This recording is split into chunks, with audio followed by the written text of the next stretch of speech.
নমস্কার দর্শক বন্ধুরা, ফুড ওয়ার্ল্ড G20-তে সবাইকে স্বাগত জানিয়ে আজ হাজির হয়েছি পালং শাকের এক লোভনীয় রেসিপি নিয়ে। এই লোভনীয় রেসিপিটা দিয়ে ভাত রুটি সব কিছুই খেতে পারবেন। তার জন্য নিয়েছি এখানে 300 গ্রাম পালং শাক। আর এটা সাইডে রেখে আগে আমি একটা মশলা বানিয়ে নিব। তার জন্য 3টে শুকনো লঙ্কা, ছোলার ডাল 1 চামচ, ধনে 1 চামচ আর গোলমরিচ 10টা মতো দিয়ে আগে এগুলোকে ভেজে নিব। দেখুন একটু ভাজা ভাজা হয়ে গেছে। এবার দিয়ে দেব এখানে 2 চামচ তেল। 2 চামচ তেল, তার সঙ্গে দিয়ে দিচ্ছি 10-12টা বাদাম। বাদামটা কিন্তু আগে ভাজা ছিল, আর তারপরেও আমি আবার মশলার সঙ্গে দিয়ে দিচ্ছি যাতে গুঁড়ো করতে সুবিধা হয়। আবার একটু গরম করে নিচ্ছি। এই যে দেখুন মশলা হয়ে গেছে। এবার একটা প্লেটে নামিয়ে নিচ্ছি ঠান্ডা করার জন্য। ঠান্ডা হয়ে যাওয়ার পরে গ্রাইন্ডারের বাটিতে দিয়ে ফার্স্ট আমি শুকনো এটাকে ঘুরিয়ে নেব। শুকনো ঘুরিয়ে নিলে গুঁড়োটা খুব ভালো হয়। দেখুন এই যে দেখুন শুকনো কিন্তু করে নিয়েছি। তারপরে দিয়ে দিচ্ছি জল, আধা কাপ মতো জল দিলাম। জল দিয়ে আবার ভালো করে একবারে মোলায়েম করে পেস্ট বানিয়ে নিয়েছি। এই যে দেখুন পেস্ট হয়ে গেছে। এবার এটাকে সাইডে রেখে এখানে এই যে দেখুন পালং শাকটা বেছে ছোট ছোট করে কেটে নিয়েছি। পালং শাক ধুয়ে জলে ধুয়ে রেডি করে নেব। তার মধ্যে এখানে আদা কুচিয়ে নিয়েছি, রসুন আর টমেটো ছোট্ট 3টে টমেটো কেটে নিয়েছি। আর পেঁয়াজ একটা কাটতে বাকি ছিল, এখানে আমি ব্যবহার করেছি 3 থেকে 4টে ছোট বড় করে। আর একটা বাকি আছে কাটতে, ওটা কেটে নিচ্ছি। এই যে দেখুন ছোট ছোট করে কেটে নিয়েছি। পেঁয়াজ কাটা হয়ে গেছে। আর এখানে নিয়েছি আমি 3টে কাঁচা লঙ্কা যদি আরও ঝাল খেতে আপনারা চান তাহলে আরও 2-3টে কাঁচা লঙ্কা দিয়ে দেবেন। এই যে দেখুন মশলার জন্য কাটা রেডি। আর এখানে প্যানে আমি একটু জল গরম করে তাতে একটু হালকা 1 চিমটি নুন দিয়ে এবার মটরশুঁটি তুলে দিলাম। মটরশুঁটিটা দিয়ে একটু সেদ্ধ করে নিব এই নুন জলে। মটরশুঁটি সেদ্ধ হওয়ার পরে একটা কড়াই বসিয়ে তাতে আমি সর্ষের তেল দিয়ে গাজরটা আগে ভেজে নেব।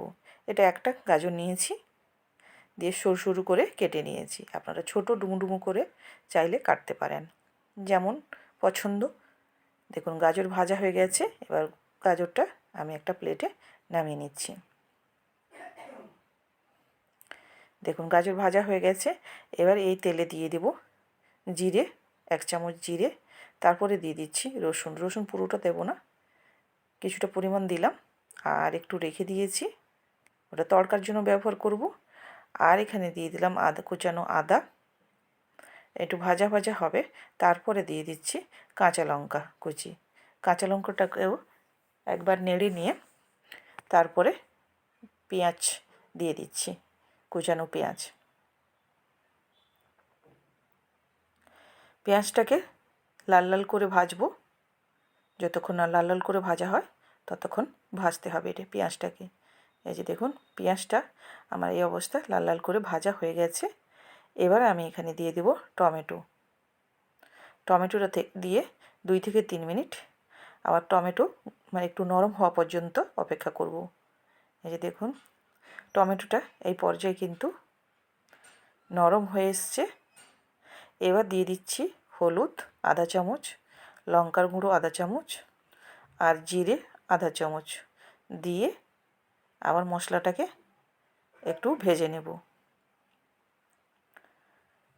মশলা ভাজা হয়ে গেলে তারপরে দিয়ে দিচ্ছি গাজরটা দিয়ে মশলার সঙ্গে আবার নাড়িয়ে চাড়িয়ে আবার একটুক্ষণ 2 থেকে 3 মিনিট মতো মশলার সঙ্গে ভেজে নিয়ে তারপরে তুলে দেব পালং শাকটা দেওয়ার পরে প্রথম নাড়তে একটু অসুবিধা হবে, কারণ পালং শাকটা অনেকটা পরিমাণ, আর পালং শাক মানেই জোরে গেলে একবারে কম হয়ে যাবে। এই যে দেখুন পুরোপুরি পালং শাক দিয়ে দিলাম। তারপরে একটু উপর নিচ করে দেব। উপর নিচ করতে একটু সমস্যা হবে, কিন্তু তবুও আস্তে আস্তে করে উপর নিচ করে নিতে হবে। দেখুন উপর নিচ করে আমি একবারে পালং শাকটাকে নেড়ে নিয়েছি। এই পর্যায়ে এবার এটাকে ঢাকা লাগিয়ে দেব। দেখুন আমি 3 থেকে 4 মিনিট ঢাকা লাগিয়ে দিচ্ছি। দেখুন 3 থেকে 4 মিনিটের পরে আমি ঘুরে এসেছি। পালং শাকটা কিন্তু অনেকটাই জড়ে গেছে। দেখুন কতটা জল বেরিয়েছে। পালং শাকটাকে আবার একটু ভালো করে উপর নিচ করে নেড়ে দিয়ে তারপরে আমি আবার একবার ঢাকা লাগিয়ে দেব। এই যে ঢাকা লাগিয়ে দিলাম। আমি এখানে 3 মিনিট মতো পরে আবার ঘুরে এসেছি। এই যে দেখুন পালং শাকের কিন্তু জলটা একবারে মরে গেছে। এই অবস্থা পালং শাকটাকে একটু নাড়িয়ে চাড়িয়ে তাতে পরিমাণ মতো লবণ আর চিনি দিয়ে দিলাম। চিনি দিয়ে আবার ভালো করে নাড়িয়ে নিচ্ছি, একবারে রসটা যেন মরে যায়। দেখুন রসটা মরে গেছে। এই অবস্থা এবার আমি যে মশলাটা বেটে রেখেছিলাম এটা দিয়ে করে আবার ভালো করে নাড়িয়ে নিতে হবে।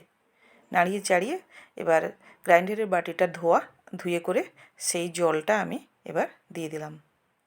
ওটাও আধা বাটি মতো গ্রাইন্ডার বাটিটা ধুয়ে করে জলটা দিয়ে দিলাম। দিলে নাড়তেও সুবিধা হবে, কারণ আর বসেও যাবে না। এই যে দেখুন এই অবস্থায় পালং শাকটা কিন্তু একবারে আমার রেডি হয়ে গেছে। দেখুন আমি যেহেতু এক্ষুনি দিয়েছি তাই একটু ঢাকা লাগিয়ে আর একটু করে নেব, মানে আর একটু তরকারিটাকে সেদ্ধ করে নেব। এ অবস্থায় দেখুন আমি এবার মটরশুঁটিটা তুলে দিচ্ছি। আর আমি লবণটা খুব সামান্য পরিমাণ দিয়েছিলাম, কারণ মটরশুঁটিতে আমি লবণ দিয়ে সেদ্ধ করেছিলাম বলে সেই গরম জলটা আমি তুলে দিলাম। এই যে দেখুন এবার একবারে লটপটে হয়ে গেছে পালং শাকটা। এই রকম পালং শাকটা ভাত রুটি সবের সঙ্গে কিন্তু দারুণ জমে যাবে। এবার দিয়ে দিচ্ছি পালং শাক ধনে পাতাটা দিয়ে একটু উপর নিচ করে এবার আমি নামিয়ে নিচ্ছি একটা ছোট্ট কড়াইতে। এটা আমার 1 নম্বরের কড়াই, এতে নামিয়ে নিচ্ছি।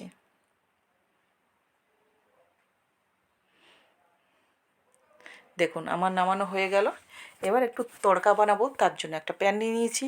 প্যানে এবার সর্ষের তেল দিয়ে আমি 2টো কাঁচা লঙ্কা, লাল কাঁচা লঙ্কা আর রসুন দিয়ে দিয়েছি।